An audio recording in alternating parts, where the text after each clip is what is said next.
নাওটা এই ডাঙৰ নাও উঠাই দিব নাওখন লাগিব আনিছে ৰ'ব চাবি লগ কৰি থোৱা আছে নাৱত চাবি লগ কৰিছে যে দাদা মানে আমাৰ এই অঞ্চলটো এইটো বেছি বেয়া আপুনি এইটো মই সেইকাৰণে আনি লৈ আহিব লাগে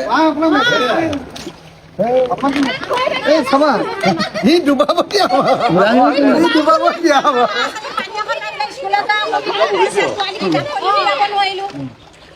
আপোনাৰ মনত আছে আমি পহুগড় যে ঘূৰিছিলো আমাৰ চোডালপত যে লাগি ধৰিছিলে মইতো চলাই আছিলো পহুগড় বিলখনৰ কথা কৈছো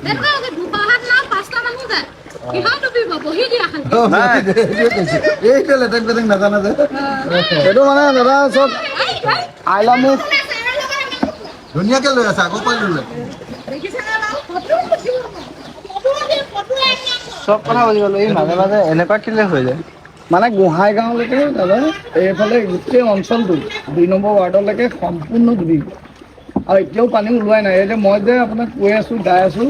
এই পানীখিনি উলিয়াবৰ কাৰণে একমাত্ৰ উপায় এটাই আছে নাম খনন কৰি দিশত লগাবই লাগিব নহ'লে আৰু এই জিন্দগীত মানে এইবোৰ জলাশয় সৃষ্টি হৈ যাব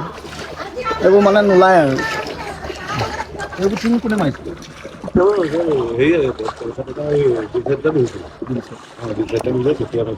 এইবিলাক এখন পথাৰ আমাৰ গোটেই সমস্ত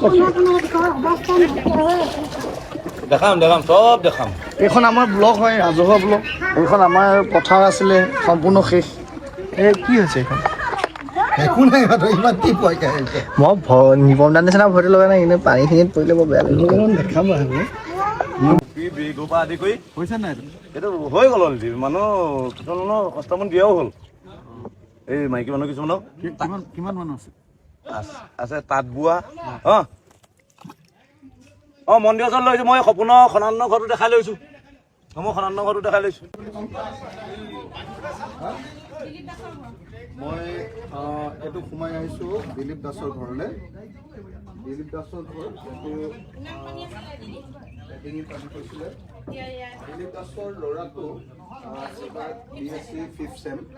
তেওঁ ফাৰ্ষ্ট ক্লাছ ফাৰ্ষ্ট হৈ আছে আমাৰ ডিব্ৰুগড় ইউনিভাৰ্চিটিৰ শিৱসাগৰ ইউনিভাৰ্চিটিৰ জয়সাগৰ ইউনিভাৰ্চিটিৰ ফাৰ্ষ্ট ক্লাছ ফাৰ্ষ্ট হৈ আছে দিলীপ দাসৰ ল'ৰা মই তাক এইবাৰ মাহে মাহে তাৰ পঢ়ুৱাৰ যিটো দায়িত্ব সম্পূৰ্ণ মাহে মাহে দায়িত্বটো গ্ৰহণ কৰি ল'ম তাৰ যিটো খৰচ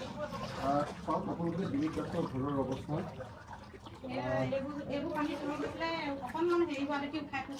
এইবিলাক চব পানীত তল গ'ল এইবিলাক আলমাৰি কিতাপৰ আলমাৰি আৰু ঘৰৰ বস্তু থোৱা আলমাৰি এই বিচনাখন পুৰা এখন তুলি দেখিছেনে আপোনালোকে এইটো এখন তুলি হয় এখন তুলি কমপ্লিটলি তিতি শেষ হৈ গ'ল তো ইয়াৰে কেইখনমান তুলি ইয়াত ওপৰত উঠাইছে যদিও এইবিলাক তিতা আছে তথাপি উঠাই থৈছে উঠাই থৈ দিছে তেওঁলোকৰ ঘৰটো আপোনালোকে চাওক কি পৰিস্থিতি এটা ঘৰ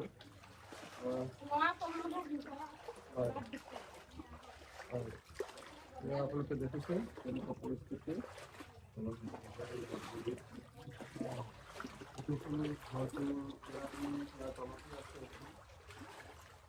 ভাতৰ কেৰাহী আপুনি চাওক চৰু কেৰাহী ইয়াৰ তলত আছে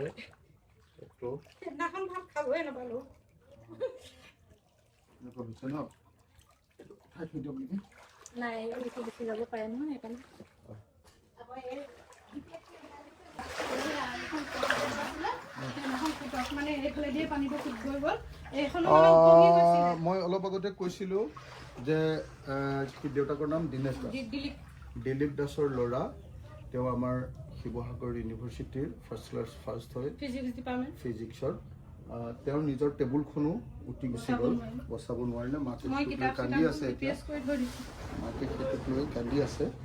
কিতাপ পত্ৰবিলাক ৰলগেনে নাই এইখিনি মানে অদৰকাৰী হয় যিখিনি দৰকাৰী আমি ভৰাই থৈছিলোঁ তাত লক কৰি থোৱা থাকে ন ইম্পৰ্টেণ্ট সি ফিজিক্সৰ সেইকাৰণে মানে মই জিপিএছত মাৰি থৈছোঁ ডিমানখন আপোনালোকে দেখিছে আমাৰ মানে গাঁৱলীয়া মানুহৰ আটাইতকৈ ডাঙৰ সম্পদ এই ডিমানখনেই সেইখনৰ ভিতৰতে বস্তুকেইটা থাকে খুলি দেখাই দিব পাৰিম মানে পেলাব সুবিধা হোৱা নাই দেখাম নি বাবুল এফালে অকণমান এইখনে দেখাই দিছোঁ নামঘৰত বস্তুটো দম হৈ গৈছে ন সেইকাৰণে আমি এই নামঘৰত পাইছিলোঁ বাল্টিংকেইটা এইখন অকণমান কি পৰিস্থিতি এটা পৰিয়ালৰ সেই তুলি ভিতৰতে মানুহ উশাহ নোপোৱা হৈ গ'ল। এইটো এনেকে টানি দিয়কচোন। কিতাপ সোমাই আছে ইয়াত কিতাপ সোমাই আছে গেলি আছে চকে এইবোৰ আপোনালোকে এটা চাওক এইবোৰ পেলাব নহয় আধা পেলালো আধা পেলাব থাকিলে কি পৰিস্থিতি হ'ল ৰেফাৰেঞ্চ নে কি এইবিলাক এই কেমেষ্টিকৰ ৰেফাৰেঞ্চ এইবোৰ থৈ দিছিলে সি মানে দৰকাৰ হ'ব বুলি নোৱাৰিলোৱে কালি এনাও পেলালো নাও পেলালে কালি গোন্ধাইছে যে কথাকেইটা লৈ লোৱা বাইদেউ মানে কেনেকে কি হ'ল ঘটনাটো বুজাই দিয়ক এবাৰ কেনেকে কি হ'ল মানে আমি প্ৰায় 4টামান বজাত গম পাইছো যে পানী আহিছে সন্ধিয়া 4টাত পানী আহিছে আমাৰ বজনাজনৰ ঘৰত মানে বজনাও নাই আৰু বৰদেউতাও নাই মাইকী মানুহ দুজনীয়ে তেওঁলোকৰ ঘৰটো অকণমান দ মানে দ হ'বলৈ যাওঁতে তেওঁলোকে কন্দা কটা কৰিছে মাইকী মানুহ দুজনী তেতিয়া আমি ভাবিলোঁ কি আমাৰ এইফালে ইমান অকণমান ওখ যেতিয়া পানীটো নাহিব পাৰে নবৌহঁতৰ ঘৰ বস্তুবোৰ আমি ওপৰত তুলি আছোঁ চব বস্তু বচাবলৈ চিন্তা কৰিছোঁ কৰাত মানে তেওঁলোকৰ ঘৰৰ পৰা আহি ঘৰ নাপালোহি আমাৰ বস্তু দাঙিব নাপালোৱে চব ইয়াতে সোমাই গ'লত আমি ভাবিলোঁ এই কাষৰ মানুহ এঘৰত মানে ল'ৰা ছোৱালীকেইটা বোলো থৈ আহোঁগৈ মানে সিহঁতি সাঁতুৰিব নাজানে ভয় কৰে যে তাত বোলো থৈ আহোঁগৈ থৈ অহাৰ পিছত আমি কি কৰিব পাৰোঁ আমি বাপেকে আমি চিন্তা কৰিম তাৰপৰা আহি নাপালোহি ঘৰৰ ভিতৰত মোৰ ডিঙি এবুকো মই ল'ৰাটোৰ ডকুমেণ্টছখিনি নিলে মোৰ ডকুমেণ্টছখিনি মই মোবাইলটোৱে সৈতে কান্দি কান্দি ওলাই গৈছোঁ এই ৰাস্তাটোত 2টা বজাতে ৰাতি আপোনাৰ নামটো কি মোৰ নাম সীমা দাস আপোনাৰ ল'ৰাটো কি নাম তাৰ প্ৰাঞ্জল দাস সি এতিয়া 5th চেম এইবাৰ 5th চেমলৈ পাইছে ফিজিক্সৰ মই তাৰ এবাৰ পঢ়োৱাৰ দায়িত্বটো মই নিজে লৈ ল'ম সেইটো মই পুৰা নিজে দায়িত্বটো লৈ ল'ম বাপেকে দিন হাজিৰা কৰে হয় মাহে যিটো পইচা দিব লাগে আৰু তাৰ টেবুল তাৰ কিতাপ পত্ৰ সমস্ত কিতাপ কিনি দিয়াৰ আৰু টেবুলখিনি চকী টেবুলখিনি কিনি দিয়াৰ দায়িত্বটো মই লৈ লৈছোঁ দেই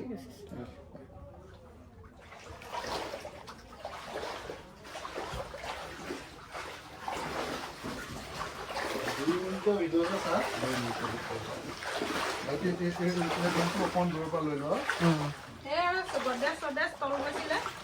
মানে ইমান তলৰ সাগৰখনত মিঠাটো ক'লে কি হ'ব তলটোহে গৈছিলে ওপৰতো নগ'লে যেনিবা ওপৰলৈ মানে তাই বিয়া হোৱা পাটৰ কাপোৰযোৰ ওপৰলৈ